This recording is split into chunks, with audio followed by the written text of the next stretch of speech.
team, Fran, you guys probably know her. She's very competitive, like Jess. And she did something this week. She sent a message to all her customers. When we talk about customers are your best prospects. She got 54 samples. And this is what she said. Write this down. If you want to use it. Good morning! Exclamation point. I was washing my face this morning.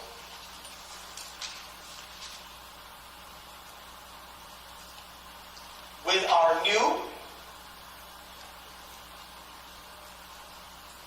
double cleansing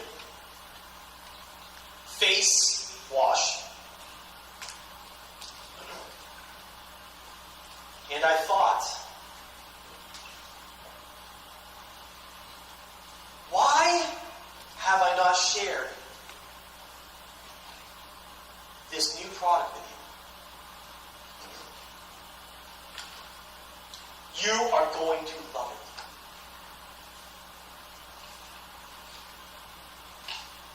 Give me a thumbs up below. Give me a thumbs up below. And I'll send it your way.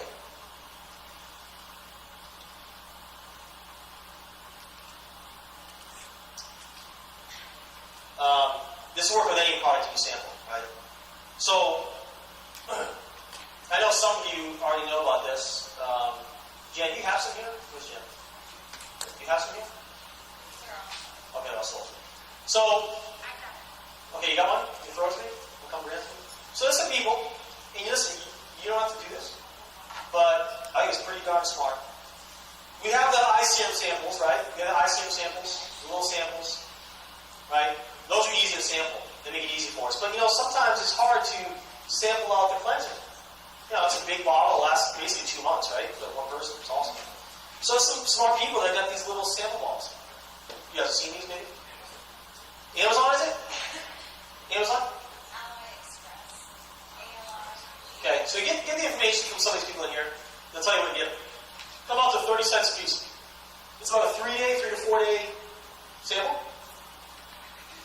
You guys all understand that when people put this on their face, this is ridiculous. What it does, if you already have customers, it's going to get more CV, right? Going to get them to order this because it's bonus. If they're not a customer, I still lead with this. Lead with this, baby. People wash their face with this. I went home from conference and my girlfriend was like, my wife. The girlfriend was like, oh my gosh, you're trying a new product, the cleanser, it's amazing. She goes, what is it? And I go, what's botanical? She goes, I don't like how botanical products smell. I'm like, what? I'm like, Steph, you gotta try it. She's like, nah. I'm like, I love my cleanser, blah, blah, blah. Seriously? And so anyway, one night she used it secretly. Kind of like my sister. She comes in, she's like smiling. I'm like, what? She goes, use that cleanser? I'm like, yeah. She goes, it's ridiculous. I was telling her that like when I was leaving, she goes, Aaron, what? She goes, you're leaving the cleanser, right? Yeah, I'll use regular advice. Little do they know I've used the cleanser, but I need it. So yeah, that cleanser is ridiculous. So, use that. If you want to use this, get the samples out, guys. Get them out, let people try them. Okay? So there are a couple questions here before we end.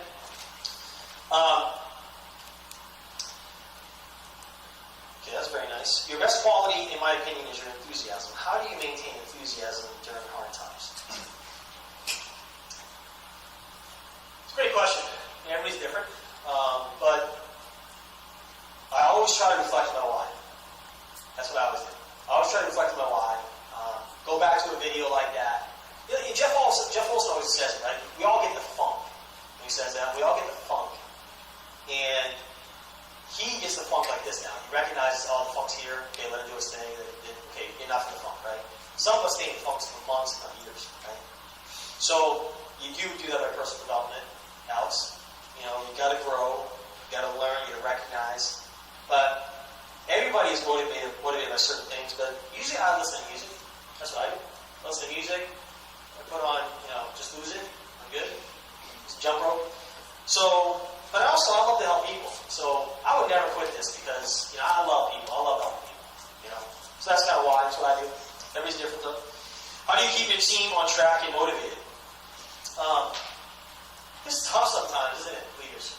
It's tough to keep your team on track and motivated. Sometimes it's tough to keep yourself on track and motivated. So, we're all human, and we're not all, we're human. So,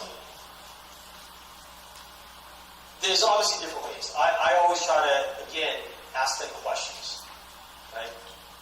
Because if we're leaders and we're preaching and we sound like a boss, that's not going to motivate them, is it? Sometimes people get motivated if you rip them a new one, they get motivated. That's not my style. I can't do that. And I ripped you guys a little bit today, but it wasn't that bad. But you got to know what works for that person. Does that make sense? Hopefully you know that person enough where you know how to motivate them. And I think you only get that information by asking questions, right? So if I know someone's struggling, and I say, hey, Tessa, what's going on? I haven't seen you on the calls. You haven't been on the Zooms. Everything okay? What's going on? And if she is like, wow, he really cares, she's going to open up to me and she's going to share. Oh, you know what? I've just been a funk lately. I don't know. I struggled. I've had the last 10 people tell me no. Whatever. Then I can focus on what's important to her, right? So if you ask questions, that's how you motivate people, by knowing how to motivate them or what to struggle with. Does that make sense? It's the same thing as recruiting. You ask questions, you'll know where to go. Alright? How do you invite people to events for business opportunities? Well, I think we heard today a good example from Lynn.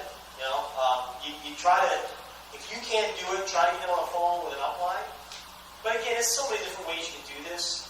Some of you guys are struggling to get people to events. But it's all about taking them through the wheel, right? Taking them through the procedure of sampling, peeking their interest, doing a follow-up. If they say, hey, this looks pretty cool, if you have a local event, I think it's time to get them on a three-way call. But if you can't get them on a three-way call, doesn't feel the right time, say, listen, you know what? A bunch of us to get together. Cool, you see the bigger picture? Whatever. You know what? You want to be genuine. Does that make sense? You guys be genuine. Do your own thing, but just create curiosity and just keep inviting people. You probably won't be as easy as it was for the girl that recruited me in my first company, but that'd be nice. What are you doing? Going to this meeting. I'm coming with you. How do I help my new brand partner in a different country who doesn't speak English have their RPs and a PCC? That's when you need to find someone in the company. Like right now, I have Makai York. You guys know who Makai is. He's living in Japan. And I can't communicate. My sister and I can't communicate to her guy in that company right now. So Makai is helping. Because Makai is a team player. He's not on my team, I'm on his team. So you just find people. That's a tough one. That's one of the struggles with finding somebody in a different country that you can't speak the language. It's been tough in Japan at times. It's tough in other countries. So you want to try to find someone that speaks the language and see if they'll help you. That's really the only thing I can think of. Or try to find someone in that country that speaks both languages. Good luck. Yes.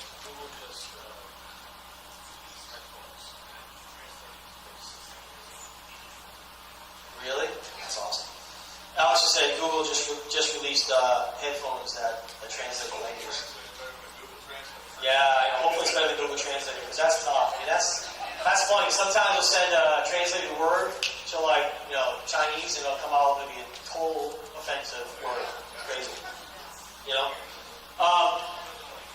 With an existing customer, my eyes, deciding to stop buying products with existing customer, deciding to stop buying product, curious reasons, tips, pointers to change their mind. How do you typically handle that side of business? So deciding to stop the product.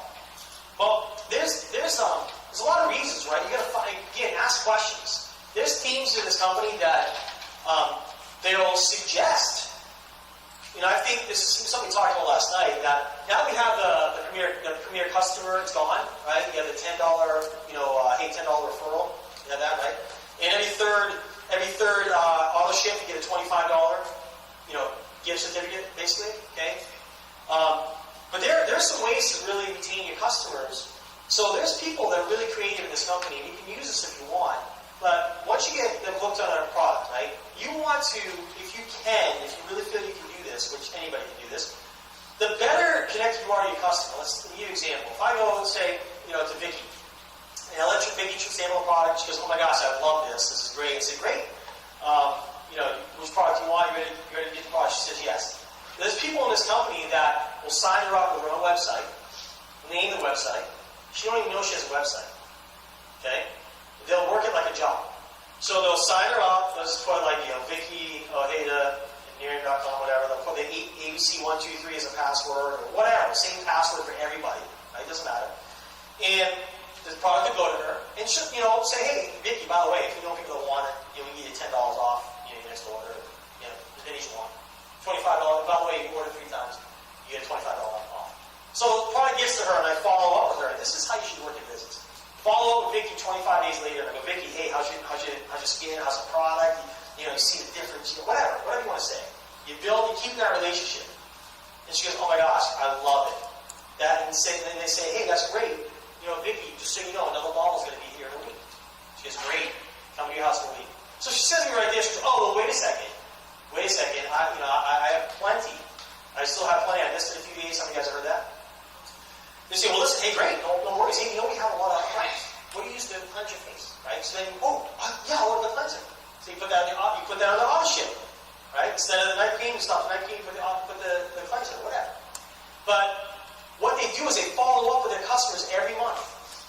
And they go, hey, how's it going? Great. They have a list of people. Some people have hundreds of customers they do this with every month. That takes time. But after a few months, you don't have to keep calling. Okay? The whole thing is you want to get them to a point where they're loving the products, they're seeing the difference, and then you can say to them, hey, by the way, if you want, you can do every other month. If you like, you can just order these products every other month. And they're like, really? Let me ask you guys a question. Would you rather have a customer for 3 years ordering every other month, or a customer ordering for 6 months and then quitting? Right. So that's the problem. A lot of people, they stockpile, right? Because it comes every month. They go, oh my gosh, we have too much products, So if you don't know that, and then you just cancel, you're like, oh, I lost the customer, because you're not calling your customers. Does that make sense? And if you're calling your customers like that, we're having interaction every month for the first few months, do you think the conversation is going to come up? She goes, oh my gosh, I love the product. Hey, by the way, Vicky, do you think you could do what I did? Yes. Well, hey, it's a business opportunity. So some of you guys have customers you've never talked to. They order the product, and then they order it for a year, and you never talk to them again. That's a mistake, right? So that's you got to be in touch with your customers, all right? What would you say to a VP who is not working the business or seems to be giving up? I go back to asking questions. Okay? Ask questions. Hey, what's going on? How's things? It probably is because they got someone telling them it's a scam, and they believe people, right? Majority of people that quit this business in their first 30 to 90 days quit because they believe someone that was lying on the couch that's broke, that is doing nothing with their life. They go, it's a scam, people are going to laugh at you, and they go, okay, they quit. People quit because they believe someone else. They got to get around us. You got to get into a region, right? You got to get them doing the stuff, right? How would you do a cold market approach? Would you ever sample first? Sometimes it's on a case-to-case thing. Sometimes you go up to somebody, especially women. Women are, I think, better than men sometimes in this. I can't go up to a woman and go, hey, let me put this on your eye. Let me put this on your face. But you can sample if you want. But I always love to lead with the business when I'm cold recruiting. That makes sense. I'll compliment them. I'll get some information out of them, and I'll call them the next day or 2 days later or 3 days later. But I get their information. All right? Does that make sense? That's what I do. Some of you guys are great at sampling first. Are the new products planning on focus on skincare for healthy body, healthy living? I have no idea. As entities, we don't know anything about you guys, though. We really don't. How does Nerium differ from other network marketing companies? Well, it's pretty simple. I always like to say to people on Facebook, other network marketers, successful network marketers, I still ask this question. I always ask them, I get in conversation with them, hey, how's Nerium going? Great. I always like to ask them questions. Hey, why'd you join ABC company, right? And then get some information out of them, and if they're another network marketing company. And I always like to ask them a question. Instead of going, Nerium gives free inventory. And they go, okay, great. But if I ask them, hey, you know what Nerium does different than other network marketing companies? You know what they'll say? I don't know. What do they do different? You have to buy product every month? Yeah. You ever get like free samples? No. Okay. They go, why? Well, how we differ majorly is that we give free inventory. Then I'll just tell them the story, like, I bought product once. In 5.5 years, I bought product once, and I received over $30,000 in free inventory. They go, what? Things like that.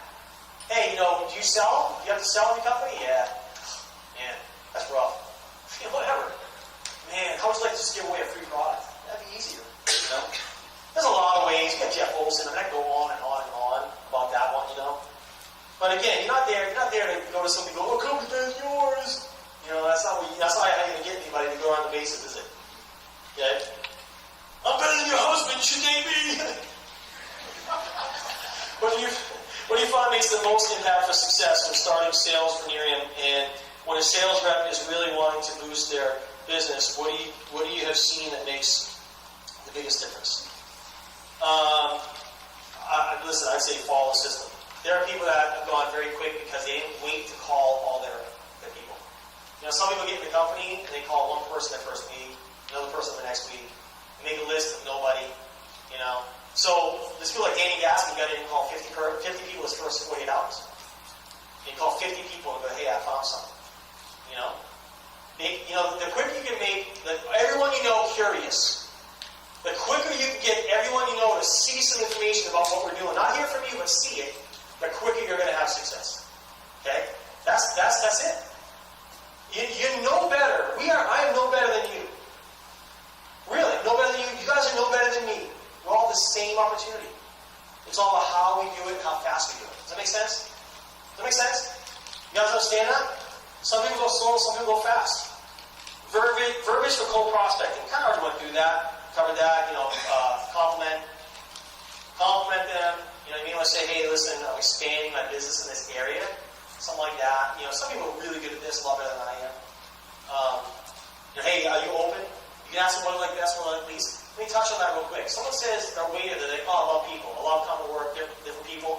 They go say, I hate being, what do you like least? I hate being on my feet all day. I hate being away from my kids. I heard this the other day from a waitress. I hate being away from the kids. But I gotta work I gotta be a waitress tonight because I don't make enough money when 9 to 5. You'll see them up. So when I said to her, hey, if I could show you a way to be around people like you already, and not have to be on your feet and away from your kids all the time, would you be interested in looking at something? How can she say no? I just told her I can give her everything she wants and give rid of everything she hates. You guys get that? That's all I get to do. Ask people questions. Hey, what do you like best about what you do? What do you like least? And then spin it. And there's no way they can say no. And it opens their mind. They go, wait a second, this guy can give me everything I want and take away what I don't like? Why wouldn't I not love him? Guys, this is simple stuff. All you guys can do is open your mouth. Dear Abby, how do you overcome throwing up on social media and recover from the people you nearly vomited in the beginning? That's a great question. I go back to social media. I don't post a lot of stuff on Nerium and social media anymore. I try to post inspirational things, fun things. You want to be a magnet. You want to offer something to people. There's too many people on social media selling stuff. Some of you guys do it great. Some of you guys post stuff all the time, flat pictures. Everybody knows you're selling stuff, and you're dripping on people, and people buy. And that's great. Keep doing it. Whatever you got to do. But I always taught in the beginning, and I still will do this. You'll see this. If I post something before I have a picture on my Facebook page, I'll just go, wow. I won't say, look at this one's pictures, here's my website. I don't do that. It doesn't work for me. I don't know what it is. But you know what I want to do is I want to get people to go, wow, and then ask me a question. What is that from? And then I private message them, and I go, hey, you're not going to believe this, but I got one more sample of it. Whatever. Okay? So, it's hard. It takes time. If you vomited on people and you ruined it at the beginning because you were so new, you talk. It takes time. Okay? Try to get them on the product. That's one way to get them back. Get them on the product. How do you walk away mentally from VPs that won't engage? That's a tough one. that's hard. This is a suggestion for that. If you guys got VPs that won't engage anymore, if you try talking to them already, finding out what's going on with them, they're not engaging, let them go. Let them go. If they don't want it, that's the hard thing, is being someone that, I think there's a lot of people in here like that love to help people. You want it more for them, they want it for themselves. It's hard to let go. It's almost like we want to play like, Mama Bear or Papa Bear, they're our cubs, right? We want to just, because that's what happens in being in Nerium, right? You teach them how to crawl. They're like kids. You protect them. You want the success more than you want success. That's where you should be, at least. That's where you should be. And then when they kind of go off their own way, it's kind of like when kids get married. How many got kids who got married and moved out of the house? It's hard letting them go, isn't it? Sometimes you're like, heck no! Thank God they're gone, right? But, they go back. I go back to my house too, I know this thing. So yeah. So you just gotta let them go. You let them find themselves, You just let them know, hey, I always like to say, hey, if I really want this with someone on my team and they don't want it, I'll call them up and go, hey, listen, I love you. I'm here for you. I'm here for you. Whenever you want to come back, I'm here for you. But I'm not going to call them all the time. I'm not going to be calling all the time because I got to build my business and I got a lot of people that really want this. So I can't spend my time trying to convince you that this can change your life. Whatever. People appreciate that. That way they know they can call me. They know why I'm not calling. Does that make sense? That help? Alright, so this is what we're going to do. Don't go anywhere. So,